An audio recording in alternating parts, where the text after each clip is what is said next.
You ask Tiger to solve. This deals with linear equations with one unknown. The final result is n equals -3. Let's solve it step by step. Swap sides. Group all constants on the right side of the equation. Add 1 to both sides. Simplify the arithmetic.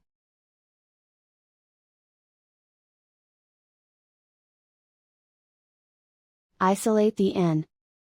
Divide both sides by 2. Simplify the fraction. Find the greatest common factor of the numerator and denominator. Factor out and cancel the greatest common factor. And so the final result is n equals -3.